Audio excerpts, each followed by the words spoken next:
영적으로 깨어있는 성도는 주님의 목소리, 주님의 약속, 주님의 모습에 민감합니다. 특별히 주님의 재림을 기다리는 성도는 필연적으로 주님 재림의 날을 소망하게 되는 것입니다. 비록 몸은 떨어져 있어도 주님의 영이 나와 함께함을 믿습니다. 비록 세상에서 주님과 나 사이를 가로막는 죄의 벽이 있다 할지라도 주님께서 사탄의 머리를 깨뜨리셨음을 믿습니다. 비록 지금은 거울을 보는 것처럼 희미하지만은 주님이 만들어 놓으신 기도의 창을 통하여서 주님께 기도하고 주님 앞에 사랑을 고백을 하게 되는 것입니다. 주님은 지금도 자신의 영 성령을 통하여서 저와 여러분의 동정을 살피십니다. 우리를 지키실 때 사자처럼 무서운 눈으로 노려보는 것이 아니라 어린 양처럼 노루처럼 사랑스럽고 아름답고 온유하신 눈으로 우리를 바라보십니다. 이유는 주님께서 우리를 위험에서 지키시기 위함입니다. 우리를 진리의 길로 인도하기 위해서 우리를 바라보십니다. 이름 없이 빛도 없이 행한 선행을 상급으로 갚아주기 위하여서 우리를 보고 계시는 것입니다. 그렇다면 주님의 봄을 기다리는 자, 주님을 기다리는 성도들은 어찌해야 될 것인가? 주님의 일을 하다가 어려운 일을 만나도 주님을 사랑하는 마음은 변함이 없어야 되는 것입니다. 우리를 신부로 맞이하시는 그날 주님 재림의 날을 기다리면서 살아야 되는 것입니다. 아가서는 주님과 성도들 간의 아름다운 사랑을 담은 메시지입니다. 주일 이 아침에 주님의 초대장이라는 제목으로 하나님의 말씀 받기 원합니다. 오늘 주님의 초대장에 무엇을 기록하고 있을까? 오늘 성경은 우리에게 크게 세 가지의 모습을 나타내고 있습니다. 첫째는 주님은 신부된 성도들에게 일어나서 함께 가자라고 초청하십니다. 아가서는 구약 성경의 분류 가운데 시가서에 해당이 됩니다. 시와 노래의 성경이라 이제 시와 노래는 아주 함축적인 의미를 담고 있습니다. 본문 10절을 같이 봅시다. 나의 사랑하는 자가 내게 말하여 이르기를 나의 사랑 나의 의협분 자야 일어나서 함께 가자. 주님이 들려주신 메시지를 지금 생각하고 있는 겁니다. 시가서입니다. 시입니다. 노래입니다.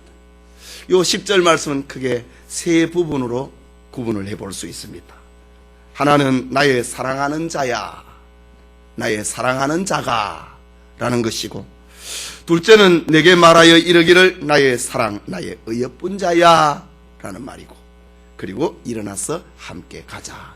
3등분으로 나누어 볼 수 있는 시입니다. 오늘의 성도들을 상징을 하는 술람미 여인은 자기를 초청한 주님을 향하여서 나의 사랑하는 자가 라고 부르고 있습니다. 이것은 술람미 여인이 신랑 솔로몬을 부르고 있는 한결같은 사랑의 호칭입니다. 인간 사회에도 사랑하는 연인들 사이에 이런 호칭이 사용이 됩니다. 하지만 결혼을 하고 자식을 낳고 나이가 들어 늙어지기까지 이런 호칭을 끝까지 사용하는 사람들은 그리 많지 않습니다. 이유는 연애할 때의 뜨거운 사랑이 점점 식어지게 되고 무감각해지게 되고 때로는 원수 덩어리가 되기도 하고, 어떤 이는 체면 때문에, 어떤 사람들은 자식 때문에 사는 이들도 있기 때문입니다. 그러나 주님을 향하여서 나의 사랑하는 자라는 성도의 호칭은 늙어 백수가 되어도 변함이 없는 말입니다. 천국에 가서도 성도들이 영원히 주님을 향하여 부를 호칭, 나의 사랑하는 자라는 말입니다. 주님과 성도 사이의 사랑은 나이가 든다고 식어지지 않기 때문입니다. 주님과 성도 간의 사랑은 환경이 바뀐다고 해서 변할 수 없는 것입니다. 오히려 어려움을 만날수록, 환난을 만날수록 주님을 향한 성도의 사랑은 더 간절해지고 더 깊어지게 되는 것입니다. 우리가 잘 아는 다윗은 주님을 사랑했습니다. 하지만 다윗은 왕이 되고 타성에 젖어 있을 때에 연약에 빠지고 말았습니다. 그는 충신의 아내를 빼앗고 충신 우리아를 돌아오지 못할 적진에 보내서 죽게 했습니다. 다윗은 하나님의 계명을 범하는 죄를 지었습니다. 하나님을 사랑한다고 하던 다윗이 악에 악을 더하고 말았습니다. 그러나 다윗은 선지자 나단으로부터 죄를 지적을 받았을 때 그는 울었습니다. 죄를 회개했습니다. 그리고 하나님을 향한 자기 사랑을 회복시켜 달라고 기도했습니다. 결국 다윗은 이 일 외에는 하나님을 근심되게 하지 않았다고 성경은 기록합니다. 이것이 주님을 향한 성도의 사랑입니다. 연약에 빠진다 할지라도 다시 일어나는 사랑입니다. 다시 생명처럼 살아나는 사랑. 이것이 주님을 향한 성도의 사랑입니다. 연약에 빠진다 하더라도 다시 일어나는 사랑입니다. 주님을 향한 성도의 사랑입니다. 제자 베드로는 주님을 사랑했습니다.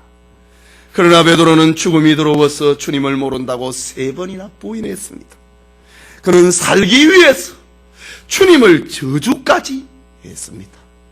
그러나 베드로의 마음속에는 그는 그 입술로 주님을 부인했지만은 마음속 깊은 곳에 주님을 향한 그 사랑은 사실이었습니다. 자기의 연약 때문에 자기가 살고 싶기 때문에 주님을 부인했지만은 그러나 주님을 향한 신락 같은 사랑이었지만은 그것은 진실이었습니다. 부활하신 주님이 베드로에게 찾아왔습니다. 그리고 베드로에게 물었습니다. 고민하고 있는 베드로에게 물었습니다. 네가 나를 사랑하느냐? 요한의 아들 시몬아, 네가 나를 사랑하느냐? 라고 물었습니다. 그 물음 앞에 베드로는 내가 살고 싶어서 주님을 부인하고 저주했지만은 내가 주님을 내 마음속에서 사랑하는 줄 주께서 아시나이다 라고 대답했던 것입니다. 여러분, 주님을 향한 성도의 사랑은 바로 이런 것입니다. 세상의 사랑은 녹슬어버리고 병들어버리고 세상의 사랑은 변하고 사라져버리지만은 주님을 향한 성도의 사랑은 이렇게 끈질기게 생명력이 있는 것입니다. 아니, 그 사랑의 깊이와 농도는 세월이 지날수록 더 깊어져 가고 더 진해져 가는 것입니다. 이유가 무엇입니까? 그것은 예수 그리스도의 십자가의 피로 이루어 놓은 사랑이기 때문입니다. 예수 그리스도의 피로 연결해 놓은 사랑이기 때문입니다. 예수 그리스도의 피로 회복해 놓은 사랑이기 때문입니다. 바울은 로마서 8장 39절 이하에 내가 확신하노니 사망이나 생명이나 천사들이나 권세자들이나 현재일이나 장래일이나 능력이나 높음이나 깊음이나 다른 아무 피조물이라도 우리를 우리 주 그리스도 예수 안에 있는 하나님의 사랑에서 끊을 수 없느니라. 주님의 피로 연결해 놓고 회복해 놓은 사랑이기 때문에 그 어떤 피조물도 그 어떤 사건도 끊을 수 없는 것입니다. 그래서 주님을 향한 성도의 사랑은 넘어졌다가도 다시 일어나게 되는 겁니다. 죄를 지었다가도 다시 회개하고 회복의 은총을 얻는 것입니다. 세상에는 죄를 지으면 영원히 정죄해 버리지만 주님은 회개하면 다시 용서해 주는 것입니다. 세상의 그 어떤 것도 그리스도의 피로 연결해 놓고 회복해 놓고 생명을 불어오는 그 사랑을 끊을 자 없는 것입니다. 본문의 술람미 여인의 고백, 나의 사랑하는 자야, 이 말이 그렇게 수많은 사연을 담고 있는 배경 속에서 하는 말입니다.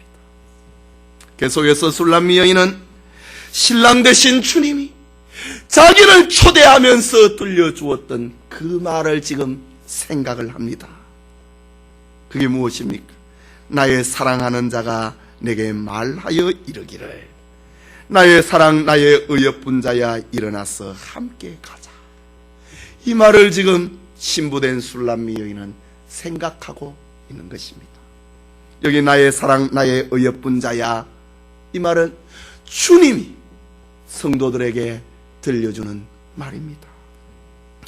주님이 성도들에게 한결같이 변함이 없이 들려주는 말이 나의 사랑 나의 어여쁜 자야.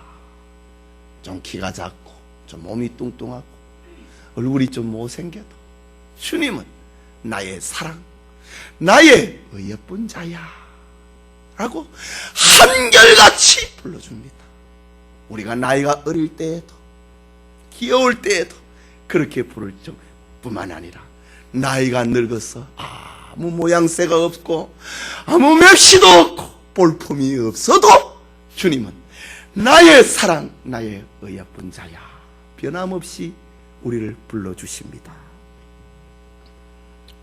주님은 저와 여러분을 신부 삼기 위하여서 하늘의 영광을 버리고 낮고 천한 이 땅에 오셨습니다. 주님은 저와 여러분을 사랑하사 우리를 구원하기 위하여서 십자가에서 생명까지 버리신 분입니다. 혹시 우리 가운데 주님을 향한 우리의 사랑이 다윗처럼 베드로처럼 연약에 빠져버릴 수도 있습니다. 잠시 고개를 돌리고 식어버릴 수도 있습니다. 주님을 향한 우리의 사랑이 모른다고 말해버릴 수도 있습니다. 그러나 우리를 향한 주님의 사랑은 변함이 없습니다. 우리가 주님의 손을 잡고 있는 것처럼 보여도 사실은 주님이 우리의 손을 잡고 일으켜 주시기 때문입니다. 주님을 향한 우리의 사랑은 때로는 식어지고 변색이 되고 모른다 하더라도 우리를 향한 주님의 사랑은 나의 사랑 나의 어여쁜 자야, 이것은 변함이 없다는 말입니다. 그 주님이 말씀을 하십니다. 일어나서 함께 가자 라고 말입니다. 지쳐있는 곳에서, 힘들어 있는 곳에서, 병들어 있는 곳에서, 죄지은 가운데 있는 곳에서 주님이 우리를 부르시는 음성, 일어나서 함께 가자. 술람미 여인은 신랑 되신 주님이 자기에게 서준 초대장을 지금 읽고 있는 장면입니다. 이 말씀은 궁극적으로 재림의 날에 주님께서 성도들을 영원한 천국으로 데려가고 있는 장면입니다. 병들어 있느냐? 이제 일어나라. 사업에 실패했느냐? 이제 일어나라. 잠을 이루지 못하는 고통 속에서 있느냐? 이제 일어나라! 천국 가자. 그런 메시지입니다. 지금 우리는 성경을 통해서 이 말씀을 듣고 있지만은 잠시 후에 우리는 주님의 음성을 직접 귀로 가슴으로 듣게 될 것입니다. 오늘 본문의 술람미 여인같이 주님의 초대장을 기쁨으로 간직을 하고 기쁨으로 받는 성도님들 다 되시기를 소원합니다. 그게 둘대로 주님의 초대장에는 신부된 성도를 데리러 오는 그 때를 알려주고 있습니다. 11절에서 13절까지 말씀인데 같이 읽읍시다. 겨울도 지나고 비도 그쳤고 지면에는 꽃이 피고 새에 노래할 때가 이르렀는데 반구의 소리가 우리 땅에 들리는구나. 무화과 나무에는 푸른 열매가 익었고 포도나무 꽃이 피어 향기를 토하는구나. 나의 사랑 나의 어여쁜 자야 일어나서 함께 가자. 주님이 함께 가자고 하는 주님이 우리 신부된 성도들을 데리러 오는 때를 알려주고 있습니다. 오늘 본문의 21절에서 14절 말씀을 크게 네 등분을 해서 살펴보려고 합니다. 첫째는 겨울이 지나고 비가 그친 때라고 합니다. 11절에 있는 말씀이지요. 이 말씀은 신부가 그동안 이 땅에서 지내온 세월이 어떤 삶을 살았는가를 보여주고 있는 시적인 표현입니다. 그 삶이 어떠했는가? 겨울을 지냈다고 합니다. 겨울은 찬바람이 몰아치는 때입니다. 온도는 급강을 하여서 풀이 말라버린 때를 말합니다. 나무는 앙상한 가지만을 드러내는 계절을 말합니다. 말하자면 겨울은 신부된 성도가 이 땅에서 환난과 고통이 끊이지 않는 때를 살았다고 하는 말입니다. 계속해서 비가 그쳤다고 합니다. 이 말은 이스라엘의 겨울은 대부분의 비가 옵니다. 그래서 이스라엘은 겨울을 가리켜서 우기다 라고 부릅니다.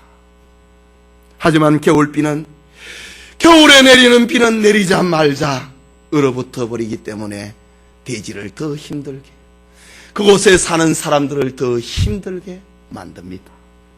성도가 주님의 재림의 날까지의 삶은 겨울 같은 고난의 세월이라고 하는 말입니다. 거기에다가 비까지 내리는 환난과 시련의 때임을 알려주고 있습니다. 주님이 우리를 데리러 오시기까지 우리는 겨울과 같은 삶을 지내고 겨울에 비 내리는 얼어버리는 대지 위를 지내는 것과 같은 그런 삶을 산다고 하는 말입니다. 주님의 재림이 임박할수록 그 환난은 절정에 달하게 될 것입니다. 다시 말해서 성도는 이중고, 삼중고를 겪게 된다는 말입니다. 예를 들면 가정에 고민거리가 생겼는데 교회에서까지 또 다른 상처를 받게 되는 경우입니다. 육신의 고통이 힘들어서 쓰러질 지경이 되었는데 심적인 고통까지 더 오게 되는 것을 말합니다. 그러나 주님께서는 주님이 재림을 하시면은 성도들을 괴롭히던 길고 긴 겨울의 추위도, 얼어붙은 겨울비의 고통도 끝이 난다라는 말입니다. 겨울은 이제 영원한 과거가 될 것입니다. 그때 주님은 성도들의 모든 눈물을 그 눈에서 씻기실 것입니다.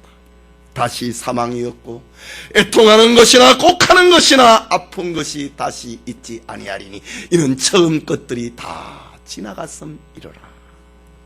이 축복이 주님이 우리를 데리러 오는 재림의 날을 기다리는 축복이 우리와 함께 하기를 소원합니다.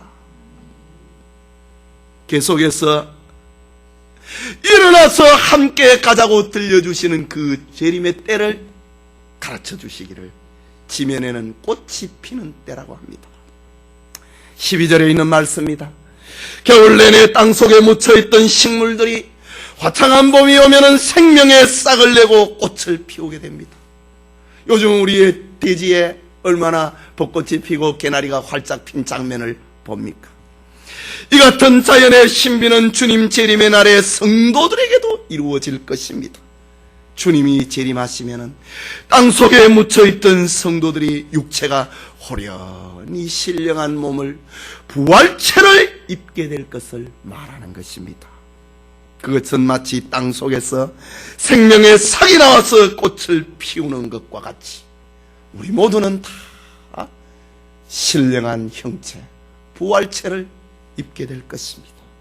지면에 꽃이 피는 것처럼 부활의 축복이 우리와 함께하길 소원합니다. 주님이 우리를 데려오시는 때, 일어나서 함께 가자고 하는 그 때가 언제인가? 새해가 노래할 때라고 합니다. 12절 중간에 새해 노래할 때가 이르렀는데 반구의 소리가 우리 땅에 들리는구나 라고 했습니다. 여기 새해 노래할 때라고 하는 말은 새들이 겨우내에 집거했다가 봄이 오면은 겨울에 당하던 고통을 다 잊어버리고 기쁨의 노래를 부르는 장면을 말합니다. 특히 본서에 등장하고 있는 방구는 이스라엘 지역에 살고 있는 산비둘기를 가리킵니다. 팔레스틴의 산비둘기는 저 아프리카와 유럽을 왕래를 하면서 따라다니는 철새들을 가리킵니다. 반구에 지저귀는 소리는 바로 주님의 재림을 알리는 천사들의 나팔 소리와도 같은 것입니다.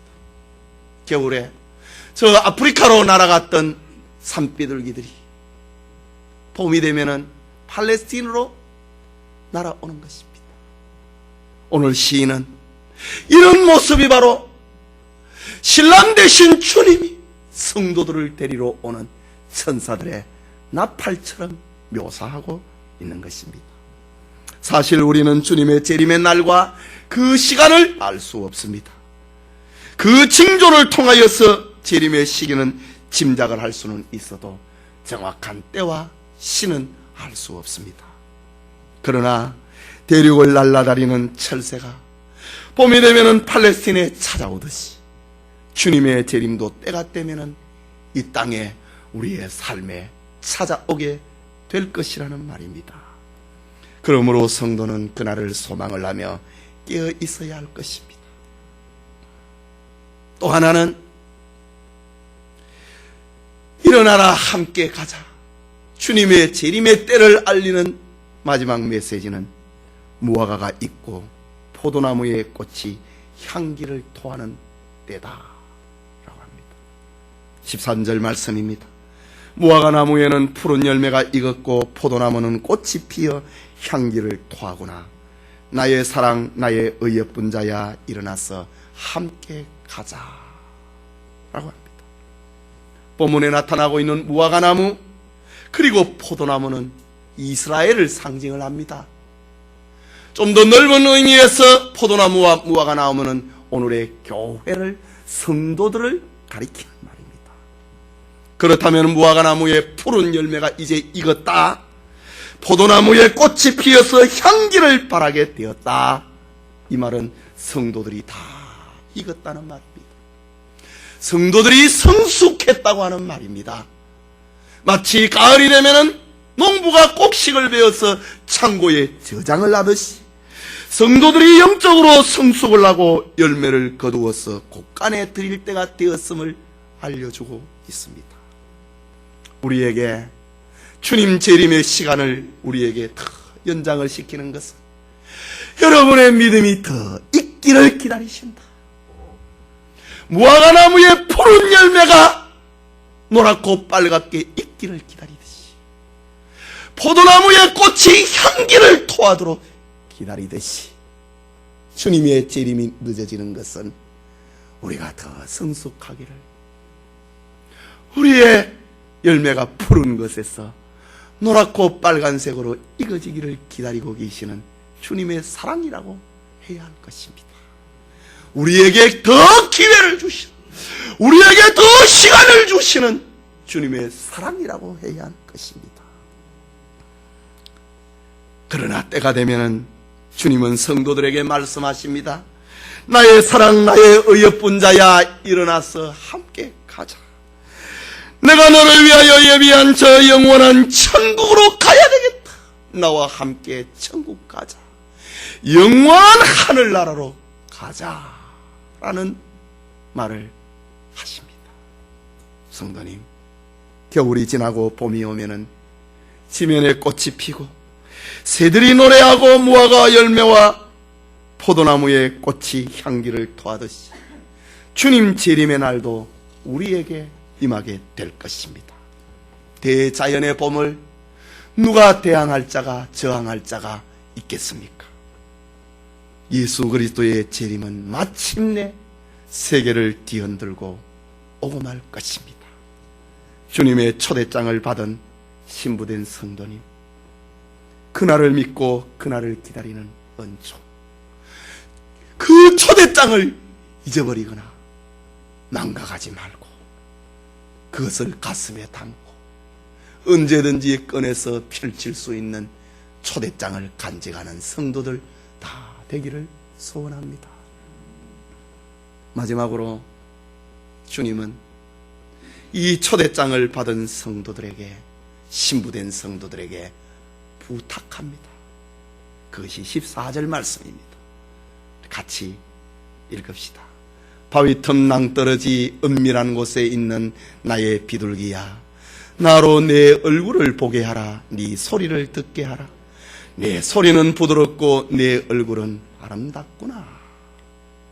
여기 바위 틈 낭떠러지 은밀한 곳에 있는 나의 비둘기야, 이 말은 성도들의 삶의 현 주소를 가르쳐주는 말입니다.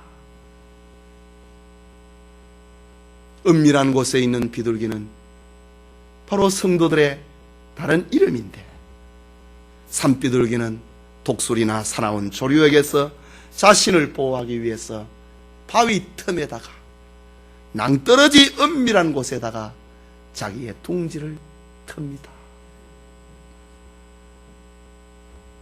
이것은 영적으로 세상을 피해서 도망쳐온 성도들의 은신처를 알려주고 있는 말입니다. 엘리야는 저 아방 시대의 황후 이세벨의 미움을 받아서 도망을 쳐서 광야 로덴 나무 그늘 밑에 숨었습니다. 이세벨의 군대가 추격을 해오자 엘리야는 호렙산 동굴 속에 숨었습니다. 바위 틈 낭떠러지 은밀한 곳이 에레미야에게는 그곳이었습니다. 모세의 은신처는 저 애굽에서 자기 동족을 사랑하다가 사람을 죽여버려서 더 이상 애굽에 거처할 수 없게 되었을 때에 모세는 미디안 광야에서 숨어서 살았습니다. 모세에게 은신처는 미디안 광야였습니다. 바울의 은신처는 바울이 주님을 만나고 난 다음에 자기의 죄가 너무 많아서 그는 회개할 시간이 필요했습니다. 하나님의 말씀을 다시 정돈할 필요가 있었습니다. 그래서 그는 아라비아 광야에 가서 3년을 거했다고 했습니다. 사도 요한은 도미시안 황제는 신이 아니니 거기에 절을 해서는 안 된다고 교인들에게 설교했다고 하는 이유로 잡혀서 저 반모섬에 유배를 당하였습니다. 그러나 사도 요한은 그곳이 주님을 만나는 은신처였습니다. 그렇다면 바위 틈 낭떠러지 은밀한 것은 오늘의 성도들의 교회를 두고 하는 말입니다. 성도가 이 땅에 사는 동안에 세상의 온갖 위협으로부터, 뱀의 위협으로부터, 용의 위협으로부터, 사탄의 위협으로부터 피할 수 있는 광야가 어디인가? 교회를 두고 하는 말입니다. 오늘 시인은 바위 틈 낭떠러지 은밀한 곳이라고 말합니다. 오늘의 교회는 세상에서 숨어있는 성도들, 바위 틈 낭떠러지 은밀한 곳에 둥지를 틀고 있는 성도들의 은신처는 바로 교회인 것입니다. 모든 성도는 세상에서 교회를 피난처로 삼아야 된다는 말입니다. 여러분에게는 은신처가 있습니까? 여러분의 은신처는 어디입니까? 돈 속에 여러분이 숨으려고 합니까? 명예 속에 여러분의 은신처를 삼으려고 합니까? 사회의 지위 가운데, 사회의 어떤 신분 가운데 여러분이 숨으려고 합니까? 성도들의 은신처는 교회여야 됩니다. 세상에 영향이 미치지 못하는, 요한계시록을 빌리면 용의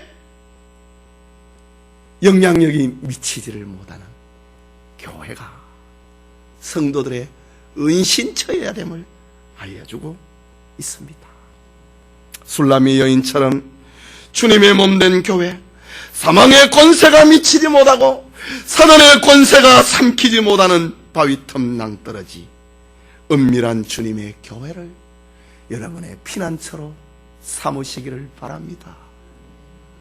주님께서 그 낭떠러지 은밀한 곳에 바위틈에 숨어있는, 교회에 숨어있는 자기 신부된 성도들을 향하여서 부탁을 합니다. 나로 네 얼굴을 보게 하라. 세상에 무서워서 바위틈 낭떠러지 은밀한 곳에 숨어있는 나의 산비둘기야, 나에게는 네 얼굴을 보여야지 라는 말입니다. 주님은 교회에서 당신의 신부된 성도들의 얼굴 보기를 원한다고 하는 말입니다. 주님이 데리러 오는 그 때가 되기까지 나로 하여금 네 얼굴을 보게 해달라는 말입니다. 그렇다면 교회에서 주님이 신부를 보기 원하는 그 얼굴이 무엇인가? 오늘 이렇게 하나님 앞에 나와서 예배 드리는 겁니다. 여러분들이 지금 하나님 앞에 얼굴을 보이고 있지 않습니까? 여러분의 충성이 하나님 앞에 보이는 얼굴입니다. 여러분의 헌신이, 희생이 하나님 앞에 보이는, 나로 네 얼굴을 보게 하라고 하는 모습입니다. 주님의 은혜로 말미암아 구원을 받았다고 하는 것을 기뻐하는, 기쁨이 넘쳐있는 얼굴, 그것이 바로 나로 네 얼굴을 보게 하라. 징그리지 말고. 진리를 알지니 진리가 너희를 자유케 하리라. 그 말씀 안에서 나로 네 얼굴을 보게 하라 라고 부탁합니다. 계속해서 주님은 또 다른 부탁은 나로 네 소리를 듣게 하라. 우리 성도님들 설교를 이렇게 저랑 같이 리듬을 같이 타니까 소리가 뭔지 다 압니다. 주님이 듣기 원하는 신부의 소리가 무엇입니까? 그것은 환난과 핍박 가운데도 낙심하지 아니하고 기도하는 기도의 소리입니다. 바위 틈 남떨어지 은밀한 곳에 숨어 있느냐? 네 입을 다물지 말고 입을 열어서 기도하라. 나로 하여금 네 목소리를 듣게 하라고 하는 소리입니다. 하나님 앞에 어려움이 있어도 기도하고 즐거움이 있으면 감사, 찬송하라고 하는 말입니다. 감사의 소리입니다. 찬송의 소리입니다. 바위 틈 남떨어지 은밀한 곳에 있는 나의 비둘기야, 나로 하여금 네가 내 목소리, 내 메시지를 읽는, 성경을 읽는 소리를 듣게 하라. 여러분, 성경의 소리를 주님에게 들리게 하고 있습니까? 여러분의 기도, 여러분의 감사, 여러분의 찬송, 여러분이 성경을 읽는 그걸 주님이 듣고 있다 이지요. 네 목소리는 14절 후반부에 네 목소리는 부드럽고 네 얼굴은 아름답구나.